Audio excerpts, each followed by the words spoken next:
Hey crew, it's Pitt, and I'm back with some more Esoterica. Today we are diving back into the works of Mrs. Helena Blavatsky. This is the Secret Doctrine. We are reading aloud and discussing as we go along the various points that are brought to light by the text. It is not the format for everyone, but some people seem to find value in it, so you are more than welcome to tag along as we continue our exploration. Before we begin, however, if you were unfamiliar with me, any of my unconventional beliefs, or if at any point in time I lose you in the terminology, there will be several playlists linked in the corner above, in the box down below, along with the original source material so that you can get a better understanding of who I am and why I say the things that I do. With that being said, let us dive in and continue our exploration of the Secret Doctrine with the Mundane Egg. Whence this universal symbol? The egg was incorporated as a sacred sign in the cosmogony of every people on the earth, and was revered both on account of its form and its inner mystery. From the earliest mental conceptions of man, it was known as that which represented most successfully the origin and secret of being, the gradual development of the imperceptible germ within the closed shell, the inward working without any apparent outward interference of force, which from a latent nothing produced an active something, needing naught save heat, and which, having gradually evolved into a concrete living creature, broke its shell, appearing to the outward senses of all a self-generated and self-created being, must have been a standing miracle from the beginning.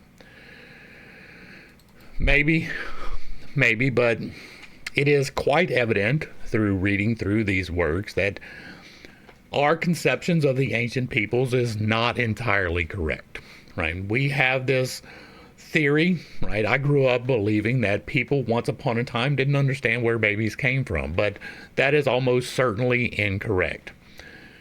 One of the ways that you can learn about breeding and those type of things is through the animal kingdom, and it is almost certain that at some point, relatively early, they would have been fairly aware of fertilization.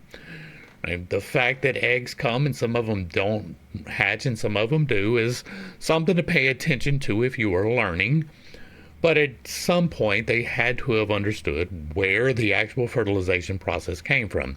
And so this is mostly an assumption. That was a fairly quick gather for people, right? It was not like as extended as we have been led to believe that it was, much like contraception, right?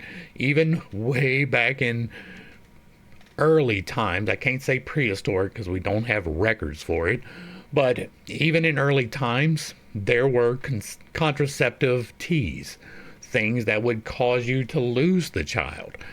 Those things existed way earlier than we are giving the reason to believe, right? We can investigate and understand these things for ourselves if we do it, but it's not just thrown in your face that people 5,000 years ago understood that if you insert and squirt, then eventually there will be a baby coming out. And so that is something to keep in mind here. Now, the egg absolutely does represent the mystery, right? There is held within the egg, the development. We don't get to see it happen. There's no outward signs that something is changing in there, so of course it will be associated with the mystery. It is also associated with the mystery because there is the singular point and the all-encapsulating, which is the beginning and the end, the alpha and the omega, and the egg is a very good representation of that. And so it is not surprising to me that people would come to bring the egg into the spiritual side of things, even if it was not that they did not understand that there was fertilization happening, right?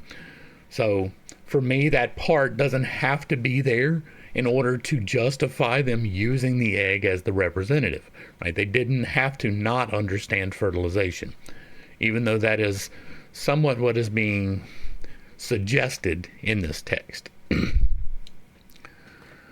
The secret teaching explains the reason for this reverence by the symbolism of the prehistoric races. The first cause, and then here's another thing, right? This is something that is a peccadillo for me, right? If there is a record, right, like an intentional leaving behind of something, then that is part of history. It is not prehistory. right? That is literally, like, if you find the one that was the first, that's when history began. If you find them making a representative of the sun coming up over the horizon, then it is 10,000 years ago, 10,000 years old. That's when history began. That's when man started recording something real in his life, or even imaginary, right?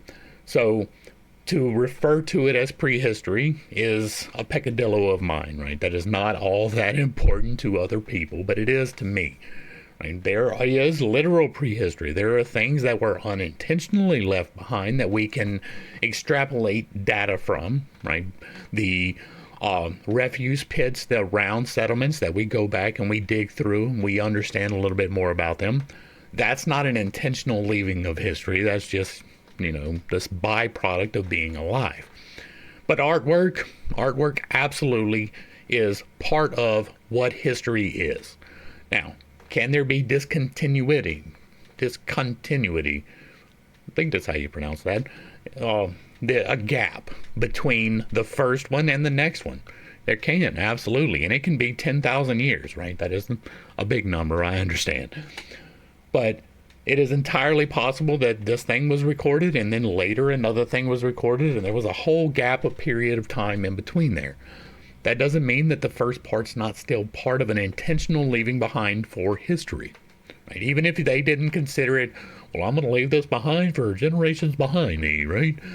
Even if that didn't happen, if they put this thing on there to record this thing that happened, that is a recording of history. So, the reverence by the symbolism of the prehistoric races?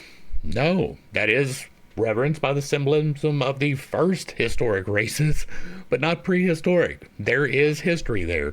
They are recording something that happened in their life. I mean, whether that's a hunt, whether that's the sun rising, whether it's just my hand is right here, that is leaving something behind with intention. And again, that is particular to me. You don't have to agree with that particular little problem, but it is something that I definitely have a problem with. It is ethnocentric, right? In a large part, not entirely, but in a large part, to think, well, these people were not part of my civilization, so they weren't really recording history.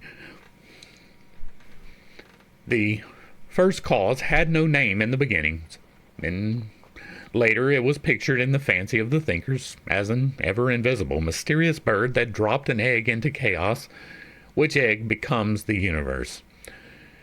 Hence, Brahm was called Kalahansa, the swan in space and time. He became the swan of eternity, who lays at the beginning of each Mahamanvantara a golden egg. It typifies the great circle, or zero, itself a symbol for the universe and its spherical bodies. And again, that is something from nothing, right? That is the first cause. So it absolutely fits in. It makes sense. I understand that. The second reason for it having been chosen as the symbolical representation of the universe and of our Earth was its form. It was a circle and a sphere. And the ovoid form, shape of our globe, must have been known from the beginning of symbology since it was so universally adopted. That is not necessarily true. Right? You did not have to know that there was a bulge at the equator in order to take the egg and use that as your symbol. Nor is the egg a sphere. Right? The egg is obviously not a sphere, but it is a representation of the eternal nothingness, right? The self-contained within the shell. So it does make sense. Not necessarily because it was a circle. Not necessarily even that it was a representative of the planet. That is an assumption that we make. We do not have that written down. The egg absolutely represents the planet in the first histories, right? We don't have that. And so this is an assumption, and it's even a logical one. But again, it is an assumption. Did they know that the Earth was round way earlier than we thought? Absolutely, right? Well before Copernicus, well before Columbus, well before any of that, there is definitely evidence that many different peoples knew that the Earth was round. It is not a plane. There is not a firmament fixed atop that nothing can penetrate through. That is a foolishness that you may hold, but it is not real. When they exactly figured that out, we don't know, but it is recorded in very ancient texts that they knew that we lived on the planet. They had measured it in large degree. When Columbus sailed around the earth, he understood the size of the earth. That was a calculation that had already been made. He just didn't understand that there was something in between, right? He thought that he was going to cross this vast difference and he was going to come across on the other side of the known planet. So he discovered land where he wasn't expecting it, but he knew the size of the globe. So this is an assumption, right? This is assuming that because we look at it this way, that the people in the beginning looked at it that way too, and that is not necessarily true. It is not even necessary for it to have been true, for them to have seen a mystery in the egg and to use that egg as a symbol. The swan thing, that again is something that we are assuming. It is entirely possible. It is a reverential creature in many different religions, and so, or belief systems, not necessarily religions. Those are slightly different. And so, just so that we're aware that these are assumptions, we have things that were recorded in history, but many of those things we do not know the meaning behind them. We assume based on our knowledge, this is one of those, right? The circle, without being an egg, is a representative of the nothingness, just as much like the zero became the zero because it was the representative of nothing in numerology. They already had a symbol for nothing. It was a circle, right? So the dot in the circle being the beginning, right? The first point of emanation. So just so that we're aware, speculation, right? Not even illogical speculation. It's very logical. These are chains that can be understood how they got there, but that doesn't make them true. It makes them probably true. The first manifestation of the cosmos in the form of an egg was the most widely diffused belief of antiquity. As Bryant shows, it was a symbol adopted among the Greeks, the Syrians, the Persians, and Egyptians. In chapter 24 of the Egyptian ritual, Seb, the god of time and of the earth, or is that 44? The god of time and of the earth is spoken of as having laid an egg, or the universe. It might even be 54. I'm not sure. Like my Roman numerals are not good. All right. The god of time and of the earth is spoken of as having laid an egg, or the universe. An egg conceived at the hour of the great one of the dual force.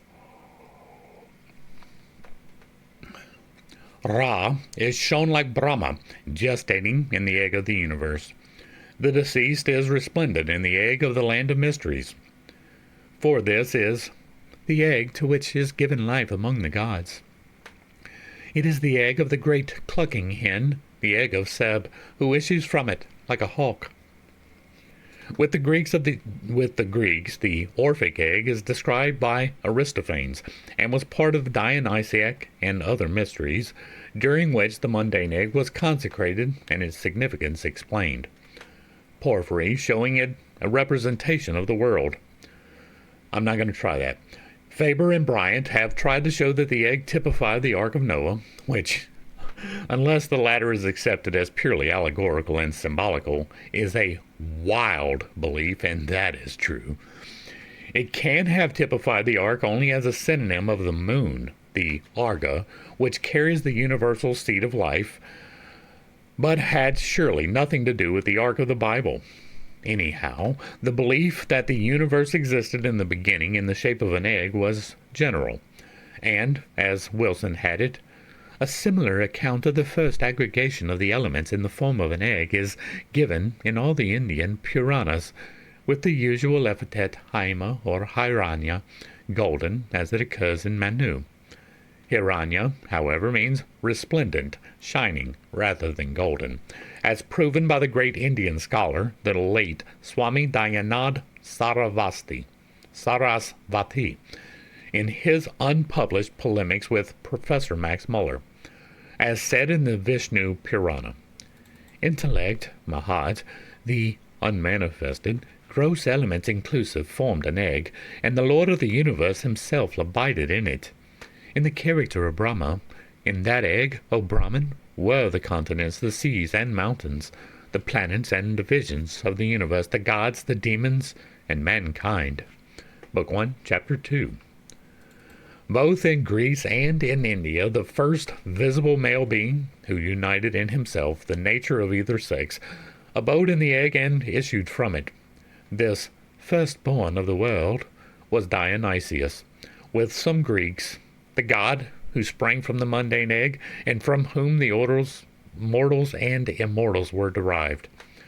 The god Ra is shown in the ritual, Book of the Dead, beaming in his egg, the sun, and he starts off as soon as the god Shu, the solar energy, awakens and gives him the impulse. He is in the solar egg, the egg to which is given life among the gods. The solar god exclaims, I am the creative soul of the celestial abyss. None sees my nest, none can break my egg. I am the Lord. In view of this circular form, issuing from the O, or the egg, or the male from the female in the androgyne, it is strange to find a scholar saying, on the ground, that the most ancient Indian manuscripts show no trace of it, that the ancient Aryans were ignorant of the decimal notation. The 10, being the sacred number of the universe, was secret and esoteric, both as the unit and cipher, or 0, the circle. I have just received information, right? I asked yesterday if anybody had a reason why 10 might be a sacred number, right? Let me know. Give me a source, right? And somebody made a comment, so thank you for that. And it is the Picatrix. I'm going to look into that and try and figure out what's going on there. We may be doing a study on what that is, right? It appears to be a magical treatise written in the 11th century, I believe. And so I'm going to look at it more, and we will probably wind up doing something with that. I don't know exactly when it will time out, because I'm still planning on doing the Rig Vedas. It is much older than that particular work, and so we're going to dive in and see what that holds before we get into much else. Unless there is something of an older nature with more meat in it than we're getting from these current studies. And so I'm probably going to do the Rig Vedas, and then we may wind up jumping over to the Picatrix. We will see how that works out. But if you have any other references as to why 10 is a good number, right? Like, I understand that we base our calculations upon that. That is something that we do, and it's fine. But base 8 is the values of computing, and it is entirely possible to do all of the calculations with simple 0, 1, right? Which is 10 if you extrapolate that into that, but it is 0 and 1, yes or no, and you can do most of the calculations with those two numbers. And so 10 is not necessarily all of that necessary. 8 seems to be necessary, 1 seems to be necessary, 3 seems to be necessary, but 10 a lot less. And so I'm interested in finding out why it would be a holy number, other than it's the 1 and the 0, which kind of holds some significance, but not really, right? They hold far more significance for themselves as singular numbers than they do as a compound number. And so, yeah, and I get the math, right? I know math. Math is not what I'm looking for. I'm looking for reason, right? We have a reason for the Trinity. We have a reason for the 1. We have a reason for the 0. We have a reason for the 8, repeated throughout a lot of things. We don't have the reason for the 10 as much, and I would really like some more on that. Moreover, Professor Max Muller says that the two words, cipher and 0, which are but 1, are sufficient to prove that our figures are borrowed from the Arabs. See Max Muller, Our Figures. Cipher is the Arabic sifron, and means empty, the translation of the Sanskrit name of naught, sunya, he says. Footnote. A Kabbalist would be rather inclined to believe that the Arabic Sifron was taken from the Indian Sinya, not. So the Jewish Kabbalistic Sephiroth, Sephirim, were taken from the word cipher, not in the sense of emptiness, but the reverse, that of creation by number and degrees in their evolution, and the Sephiroth are 10, or the line inside of the circle, right? That is not 10. That is not 10. That can be a representation of 1. You can extrapolate a possible 2, but I don't see 10 in that. The Arabs had their figures from Hindustan and never claimed the discovery for themselves. Footnote. See Max Muller's Our Figures again. As to the Pythagoreans, we need but to turn to the ancient manuscripts of Boethius's geometry composed in the 6th century to find among the Pythagorean numerals the 1 and the 0. Footnote. See Kings, Gnostics, and their remains. Pythagorean numerals, the 1 and the 0, as the first and final ciphers. And the 0 would not be the final, would it? It would be the beginning.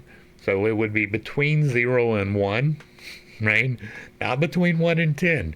Again, right? I understand that the Pythagoreans were about math, right? And by adding up these numbers that they considered important, they came to another number which they considered important. Right? I get that. But there's no practical application of the 10, right? The Trinity is a practical application of 3. The divine is a practical application of 1. The body is a practical application of 8. Where is the practical application of 10 besides the fact that we have 10 fingers and 10 toes, right? That can be completely arbitrary. The first and final ciphers. And Porphyry, who quotes from the Pythagorean Moderatus, let's check out that footnote, Vita Pythag, says that the numerals of Pythagoras were hieroglyphical symbols, by means whereof he explained ideas concerning the nature of things, or the origin of the universe. Now, if, on the other hand, the most ancient Indian manuscripts show as yet no trace of decimal notation in them, and Max Muller states very clearly that until now he has found but 9 letters, the initials of the Sanskrit numerals, in them. On the other hand, we have records as ancient to supply the wanted proof. We speak of the sculptures and the sacred imagery in the most ancient temples in the Far East. Pythagoras derived his knowledge from India, and we find Professor Max Muller corroborating this statement, at least so far as to allow the Neo-Pythagoreans to have been the first teachers of ciphering among the Greeks and Romans, that they at Alexandria or in Syria became acquainted with the Indian figures and adapted them to the Pythagorean abacus, or figures. This cautious admission implies that Pythagoras himself was acquainted with but 9 figures. Thus, we might reasonably answer that, although we possess no certain proof, exoterically, that decimal notation was known by Pythagoras, who lived in the very close of the Archaic Ages, footnote 5, 608 BC. We have yet sufficient evidence to show that the full numbers, as given by Boethius, were known to the Pythagoreans even before Alexandria was built. Footnote 6. This city was built in 332 BC. That would be after Pythagoras, right? If Pythagoras was 608 BC, 332 BC is more recent than 608. This evidence we find in Aristotle, who says that some philosophers hold that ideas and numbers are of the same nature and amount to 10 in all. Let's see if there's a source for that. Footnote 7, metaph, whatever that means. This, we believe, will be sufficient to show that the decimal notation was known among them at least as early as 4 centuries BC, for Aristotle does not seem to treat the question as an innovation of the Neo-Pythagoreans. What evidence, right? Like, even before Alexandria was built, what is the sufficient evidence to show that the full numbers, right? We do not have decimal notation. And so you extrapolate that maybe they knew the number 10 and therefore they knew decimals? No. That does not, and there is no way of knowing unless it is written, right? There is no way of knowing that they knew decimals, that they knew partial numbers, that they knew negative numbers, that they knew the concept of negative space, right? There is no way of knowing that if it is not recorded, right? I am a big, like what we started with, history began with a handprint or a sun, right? That is a recording of something.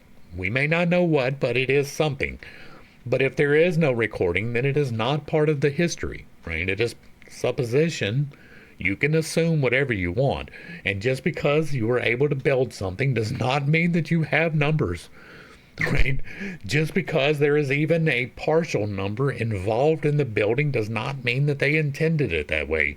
Does not mean that they had a full comprehension of mathematics in the way that we do. Like algebra and complicated things. Like, they absolutely knew about angles, right? They knew about triangles. They knew about shapes. They knew about distance. They knew about measurement. But that does not mean necessarily that they had a concept of a decimal. To say that they did is an extrapolation that you are making unless it is recorded somewhere. And it is possible that it is recorded somewhere. But what is being said right here is not that. What is being said right here is that we believe will be sufficient to show that the decimal notation was known.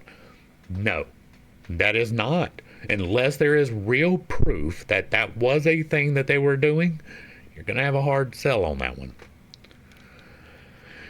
All right, back to the text. But we know more than that. Here we go. We know that the decimal system must have been known to the mankind at the earliest archaic ages, since the whole astronomical and geometrical portion of the secret sacerdotal language was built upon the number 10, or the combination of the male and female principles, and since the pyramid of Cheops is built upon the measures of this decimal notation, or rather upon the digits and their combinations with the naught. Of this, however, sufficient was said and Isis unveiled, and it is useless to repeat and return to the same subject. And again, you did not prove anything. You didn't. You don't even know for sure what numerical system they used. Right? You can make assumptions, but right, the whole astronomical and geometrical portion of the secret sacerdotal language was built upon the number 10 is an extrapolation.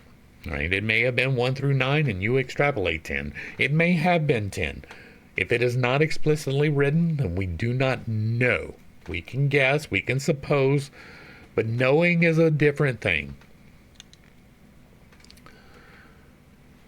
The symbolism of the lunar and solar deities is so inextricably mixed up that it is next to impossible to separate such glyphs as the egg, the lotus, and the sacred animals from each other. That's because you don't have the definitions.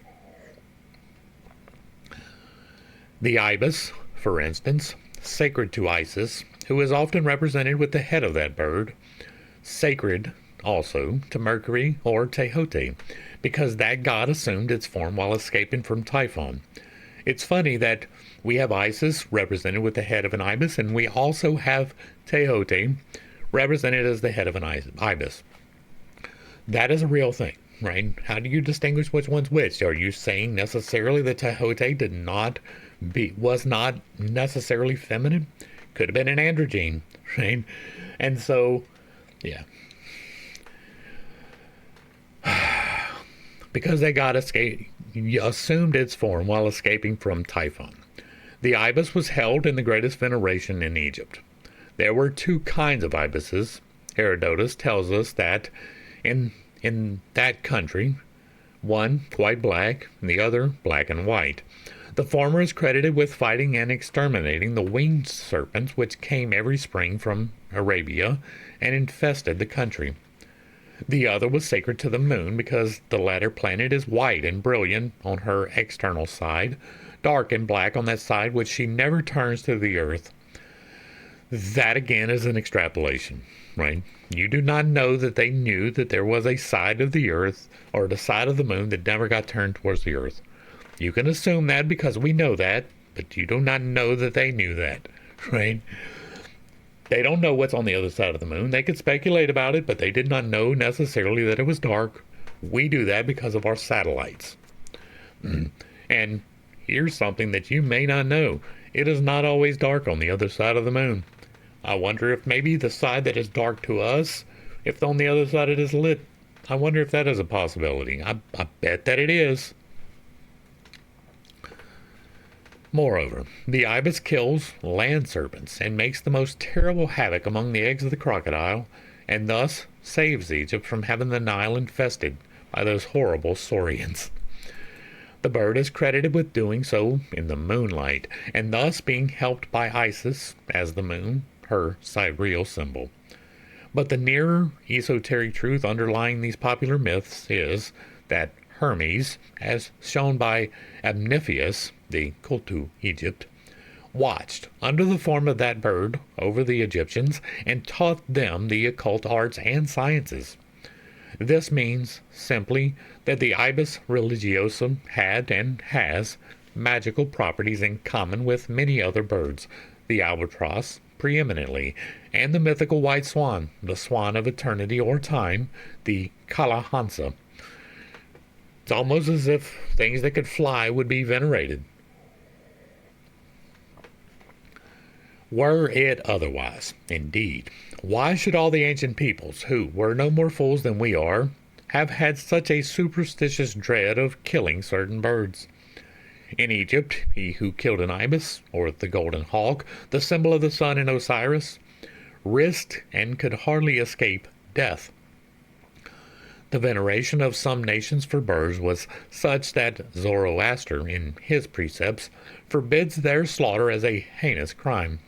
We laugh in our age at every kind of divination, yet why should so many generations have believed in divination by birds, and even in zoomancy, said by Suidas to have been imparted by Orpheus, who taught how to perceive in the yolk and white of the egg, under certain conditions, that which the bird born from it would have seen around it during its short life? This occult art, which demanded 3,000 years ago the greatest learning and the most abstruse mathematical calculations, has now fallen into the depths of degradation. It is old cooks and fortune-tellers who read their future to servant girls in search of husbands by means of the white of an egg in a glass. We have talked about divination. We have talked about prophecy, the problems associated with it, so I'm not going to really dive into that, but there are problems associated with prophecy and divination. Trying to read too far into the future is going to be a problem. Trying to read too far into the past, similar problem. But you can, through methods and means of indeterminate natures, get a feeling for now, right? I like tarot for that reason. Now, I do not believe that you should be making your decisions based upon tarot. But tarot has a way of letting you know energies, right? This thing is energetically enhanced now. If you get a reading from someone who actually knows what they're doing, and that is far and few between, or few and far between is the actual saying, I guess. There are a lot of people who take a little bit of knowledge and run with it and don't really do the acquiring of the greater knowledge. Now, I don't claim to have a full understanding of tarot. I don't practice it. I have probably 2 people in the entirety of the planet who I believe can actually accurately read the energies. They have an uncanny ability to read, even at a distance, things that are relevant. But I do not seek out those things for the most part.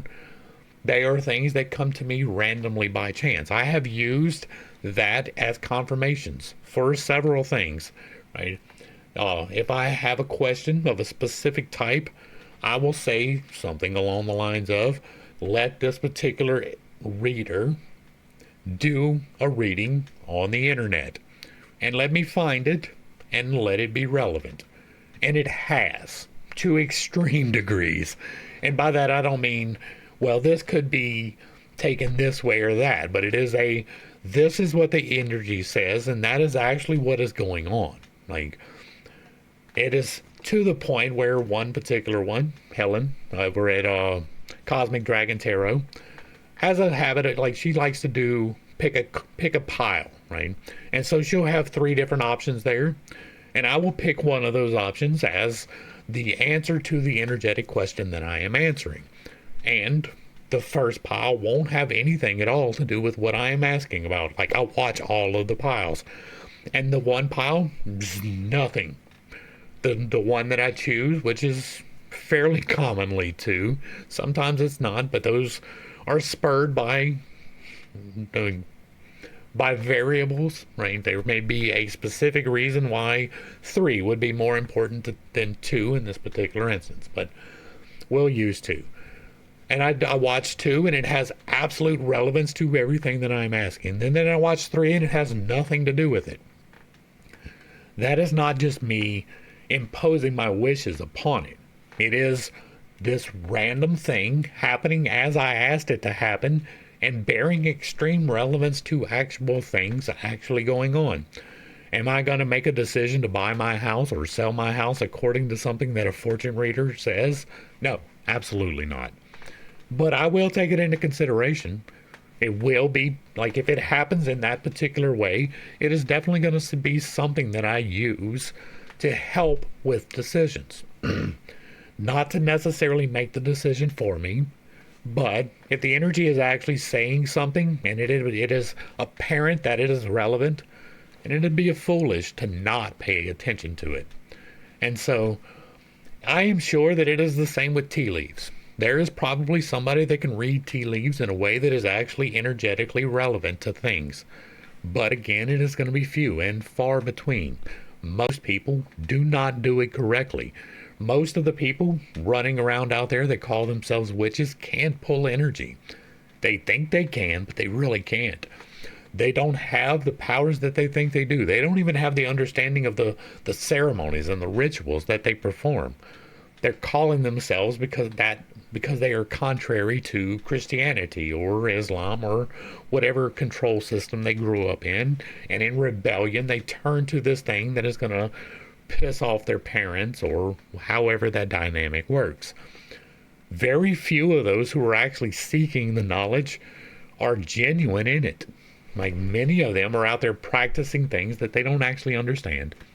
And it is evident through the readings, right?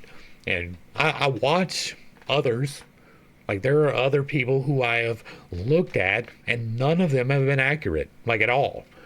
It has only been like a couple of them have been accurate in any way, shape, or form. And Helen is the one that I turn to most often because it works, right? She seems to be able to read the energy in a very real way.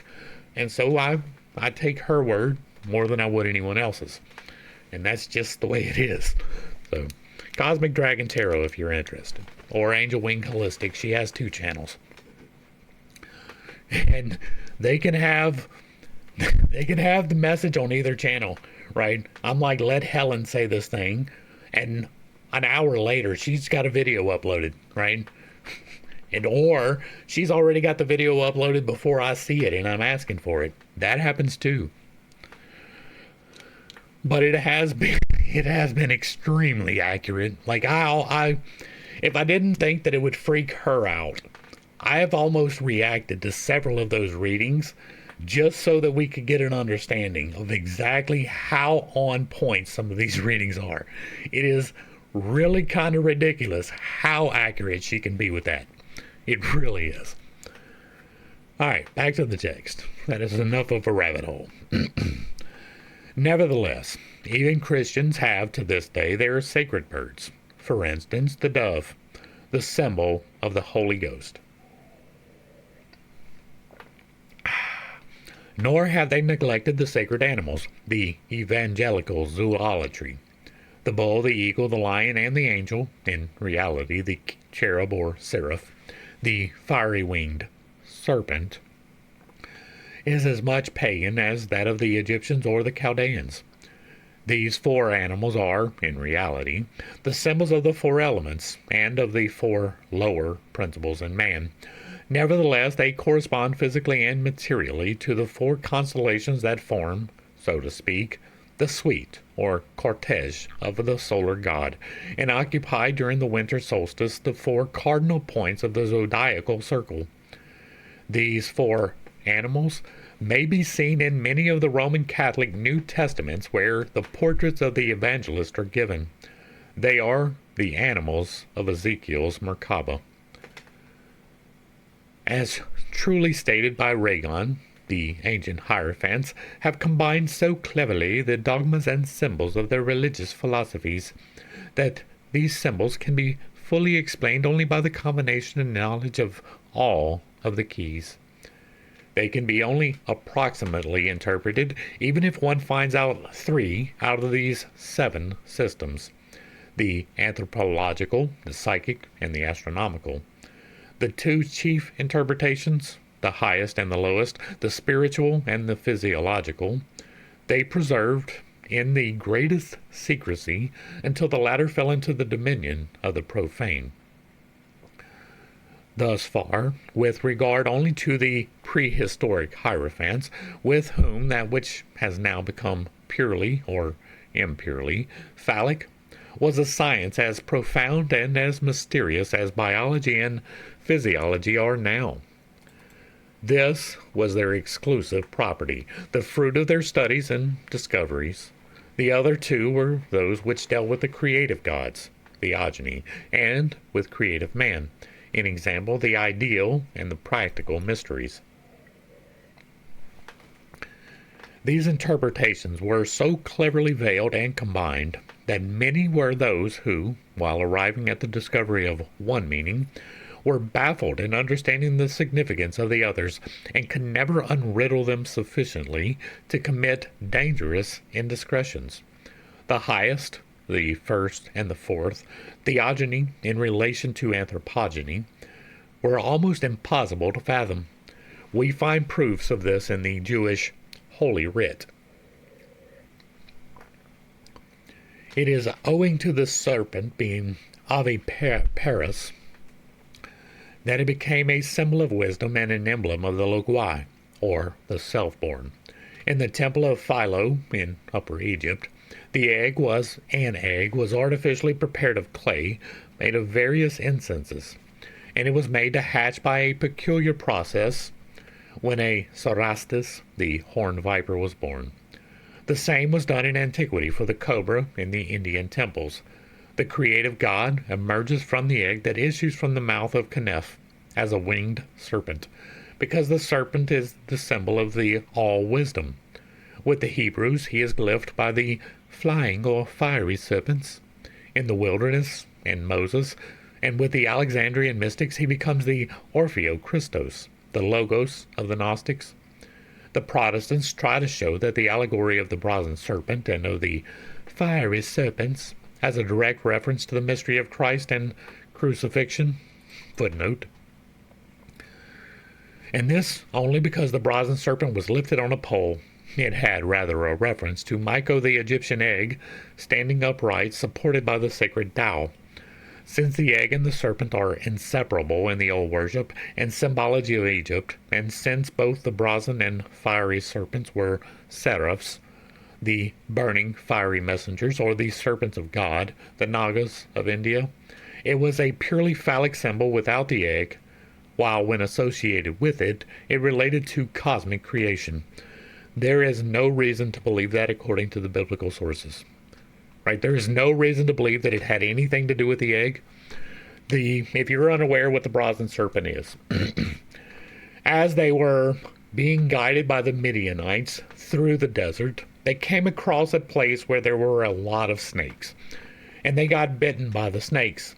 And Moses, in his infinite wisdom, said that they needed to cast a brazen serpent, which is brass, and to place it upon a pole so that people who looked at it were able to be healed. Now, I am fairly certain that it was not a cross, but rather just a stick, right? It was a staff. They wound the snake around the staff, and it looks like the caduceus, less so than the tau. That is according to the biblical sources. Now, they worshipped this thing, right? If you look at the snake, it will heal you. That was a real thing that Moses said, and it happened, right, according to the record. They kept that snake on a stick for generations. It was right next to the actual Ark of the Covenant in the Temple of Solomon, according to the Bible. It was given a place of honor. They continued to give honor to this snake on a stick next to the actual Holy of Holies. Read into that what you want, because it is entirely something that should be read into. We are told to have no graven images, and yet they had one, and it was right next to the Ark of the Covenant. It was literally right next to it. Don't believe me? Go back to the Unconventional Bible Study if you don't want to read it for yourself, but it is definitely in there. And so that has nothing to do with the Tao. That has nothing to do with an egg. That is you extrapolating into something that which you want to see. All right. The fiery serpents has a direct reference to the mystery of Christ and crucifixion, but it has a far nearer relation, in truth, to the mystery of generation when disassociated from the egg with the central germ, or the circle with its central point. The brazen serpent had no such holy meaning as that, nor was it, in fact, glorified above the fiery serpents, for the bite of which it was only a natural remedy. The symbolical meaning of the word brazen being the feminine principle, and that of fiery or gold, the male one. Footnote. Brass was a metal symbolizing the netherworld, that of the womb where life should be given. The word for serpent in the Hebrew, nakash, but this is the same term for brass. It is said in Numbers that the Jews complained of the wilderness where there was no water, after which the Lord sends fiery serpents to bite them, when, to oblige Moses, he gives him as a remedy for the brazen serpent on a pole to look at, after which any man, when he beheld the serpent of brass, lived. After that, the Lord, gathering the people together at the well of Beer, gives them water. And grateful Israel sang this song, "Spring up, O well." When, after studying symbology, the Christian reader comes to understand the innermost meaning of these three symbols, water, brazen, the serpent, and a few more, in the sense given to them in the Holy Bible, he will hardly like to connect the sacred name of his Savior with the brazen serpent incident.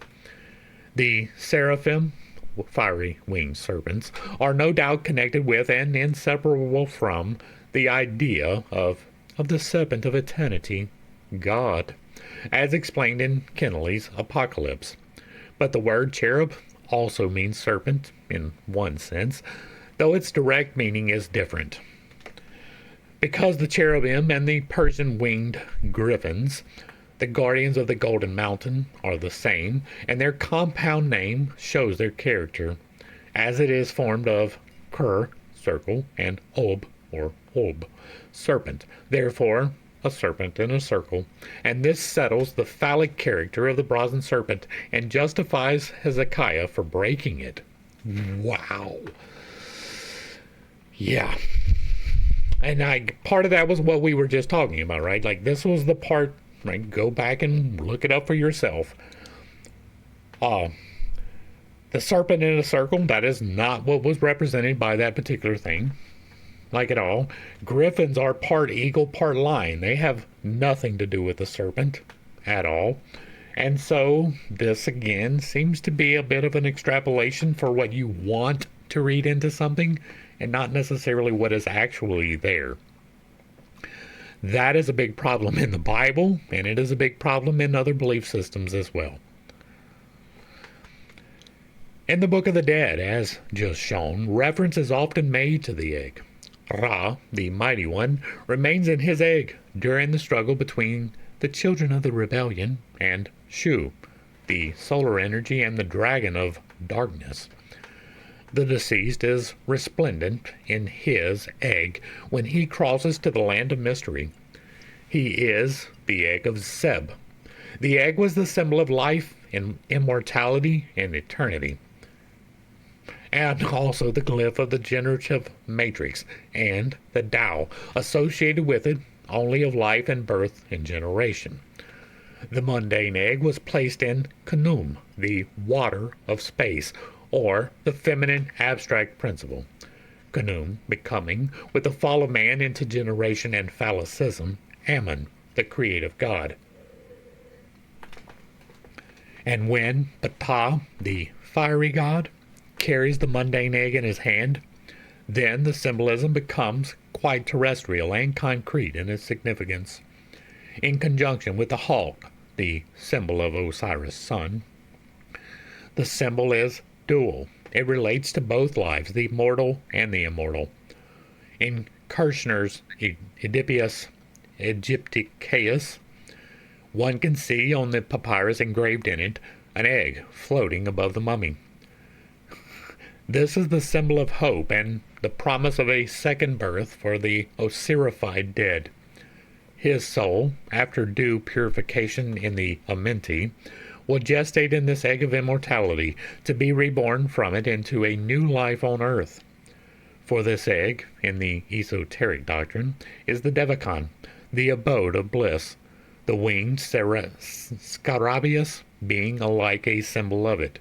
The winged globe is but another form of the egg, and has the same significance as the Scarabaeus. The Kopiru, from the root kopru, to become, to be reborn, which relates to the rebirth of man as well as to his spiritual regeneration. In the theogony of Mokus, we find ether first and then the air, from which Ulam, the intelligible deity, the visible universe of matter, is born out of the mundane egg. Movers Phionizer, page 282. In the Orphic hymns, the Eros Phanes evolves from the divine egg, which the ethereal winds impregnate, wind being the spirit of the unknown darkness, the spirit of God, as explains K.O. Muller.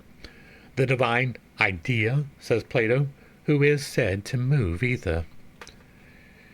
In the Hindu Kathakopanishad Purana, the divine spirit already stands before the original matter, from whose union springs the great soul of the world, Maha-Atma Brahma, the spirit of life. Footnote. The latter appellations are all identical with Anima Mundi, or the universal soul, the astral light of the Kabbalist, and the occultist, or the egg of darkness. This next footnote is right next, and it is Weber at Cadvorlees, etc., etc. There's the footnote. Besides this, there are many charming allegories on this subject scattered through the sacred books of the Brahmins. In one place it is the female creator who is first a germ, then a drop of heavenly dew, a pearl, and then an egg.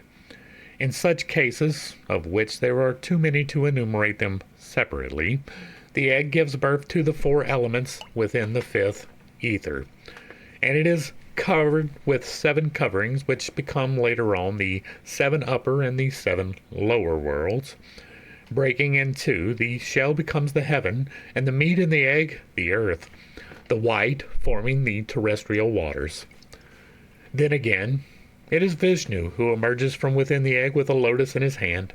Vinata, the daughter of Daksha and wife of Kasyapa, the self-born, sprung up from time, one of the 7 creators of our world, brought forth an egg from which was born Garuda, the vehicle of Vishnu, the latter allegory having a relation to our earth only, as Garuda is the great cycle. The egg was sacred to Isis, and the priests of Egypt never ate eggs on that account. Let's see what this footnote is. Isis is almost always represented holding a lotus in one hand and in the other a circle and the cross, crux ansata, the egg being sacred to her. That's probably an extrapolation too. Diodorus Siculus states that Osiris was born from an egg, like Brahma. From Leda's egg, Apollo and Latona were born, and as also Castor and Pollux, the bright Gemini. And though the Buddhists do not attribute the same origin to their founder, yet, no more than the ancient Egyptians or the modern Brahmins, do they eat eggs, lest they should destroy the germ of life latent in them, and commit thereby sin. The Chinese believe that their first man was born from an egg, which Tian, a god, dropped down from heaven to earth in the waters. Footnote. The Chinese seem to have thus anticipated Sir William Thomson's theory that the first living germ had dropped to the earth from some passing comet. Query: why should this be called scientific and the Chinese idea a superstitious, foolish theory? It is not necessary for that to have happened, even though it is entirely possible that it is a thing, right? Now, would it have been a passing comet? Almost certainly not. But it could have been a meteorite, something along that nature, bringing in the germ of life from somewhere else and creating it here. But it would have to actually penetrate the atmosphere for that to happen. So a passing comet way over there is almost certainly not going to cause that, unless, as I theorize, it was actually a plasmic discharge. Now, if you are unfamiliar with me or any of my unconventional beliefs, one of those is the 12,000 year disaster cycle, and my interpretation of how that is going to happen is that there will be something from outside of the solar system that we do not know yet. It's not going to be Halley's Comet or anything like that, but rather a rather large one, is going to come in a near orbit, maybe not like penetrating our atmosphere near, but relatively close.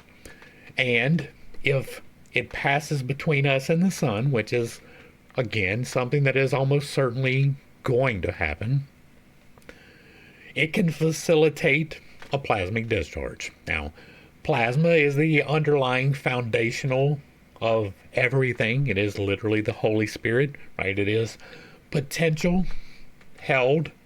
So there is active and inactive plasma, and active plasma is visible. You see it as fire, you see it as lightning, you see it as the sun. There is inactive plasma, and it is invisible.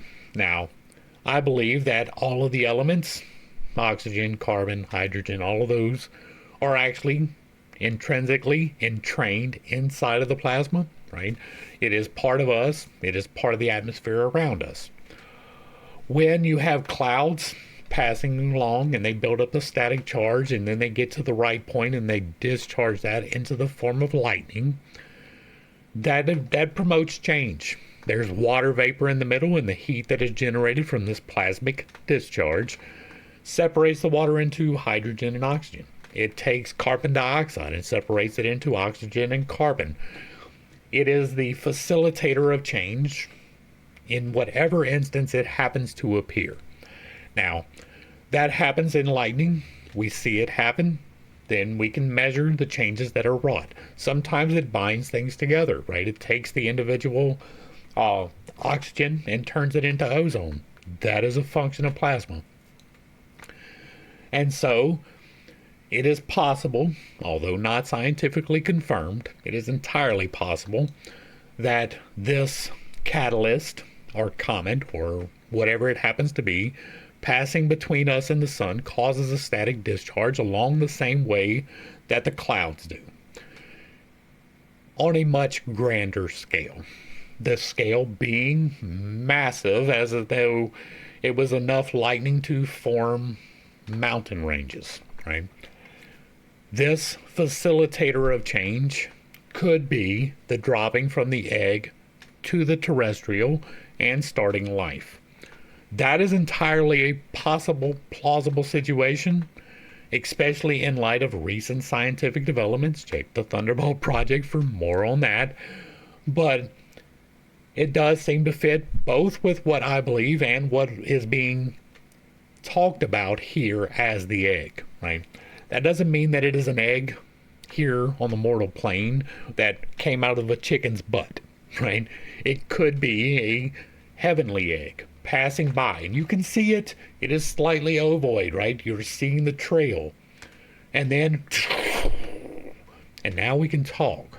That's possible, right? Rapid genetic changes can absolutely happen from plasmic discharge, right? You may not, it's not something that we can facilitate as of yet entirely, but it is responsible for the change that we have enacted from making bismuth turn to gold. That is a thing that happened. We have created gold from another element. It is entirely possible that something along those lines happened in prehistory, and that is where we came from, right? It doesn't require an alien coming from somewhere else. It requires an alien passing by. And if we anthropomorphize the planets, why not anthropomorphize this comet? It is even entirely possible that this is on a return orbit repeatedly. Again, see the 12,000 year disaster cycle. And most of that is speculation, but it is speculation that I'm fairly certain of, and I will still call it speculation until it actually happens again. I do believe that we are close to that. It's not exactly imminent, but it is not too far in the future. It has been 11,999 years. Not exactly. All right, back to the text. This symbol is still regarded by some as representing the idea of the origin of life, which is a scientific truth, though to the human ovum is invisible to the naked eye. Therefore, we see respect shown to it from the remotest past, by the Greeks, Phoenicians, Romans, Japanese, and the Siamese, the North and South American tribes, and even the savages of the remotest islands. Just to continue the speculation for a minute, if everybody did indeed see this thing pass, it would be a subject of veneration, right? If you saw this thing pass and then all of a sudden you saw this plasmic discharge miles wide, that would cause you to venerate it, right? Especially if you were a primitive person with no concept of that, and then it happened, you would absolutely be like, oh yeah, that is God. Right? Now, for the 12,000 year disaster cycle, I am looking for a sign in the sky, an abomination that causeth desolation, if you will, and I do believe that it will be a clearly visible sign that everybody is going to be like, oh, that's got to be God. I do not believe it is going to be a man on a horse. You can bet on that. With the Egyptians, the concealed god was Ammon. Mon. All their gods were dual. The scientific reality for the sanctuary, its double, the fabulous and mythical entity for the masses. For instance, as observed in Chaos, Theos, Cosmos, that was yesterday's video, the older Horus was the idea of the world remaining in the demiurgic mind, born in darkness before the creation of the world. The second Horus. Footnote. Horus, the older, or Horori, is an ancient aspect of the solar god, contemporary with Ra and Shu. Horori is often mistaken for Horsusi, son of Osiris and Isis.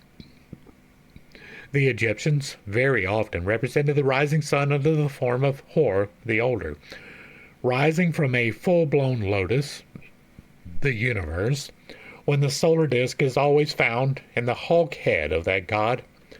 Horori is Khnum.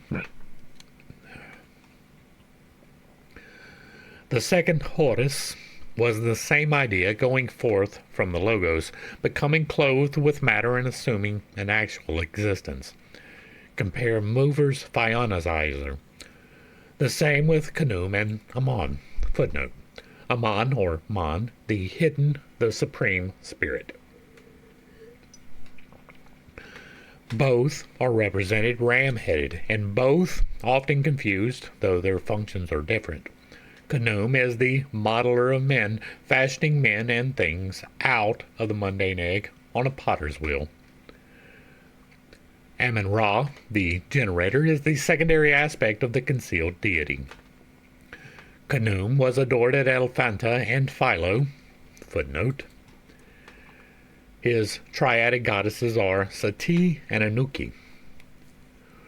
Ammon at Thebes, but it is Emeft, the one, supreme planetary principle, who blows the egg out of his mouth, and who is therefore Brahma. The shadow of the deity, cosmic and universal, of that which broods over and permeates the egg with its vivifying spirit until the germ contained in it is ripe, was the mystery god whose name was unpronounceable. It is Ptah, however, he who opens, the opener of life and death. Footnote. Ptah was originally the god of death, of destruction, like Siva.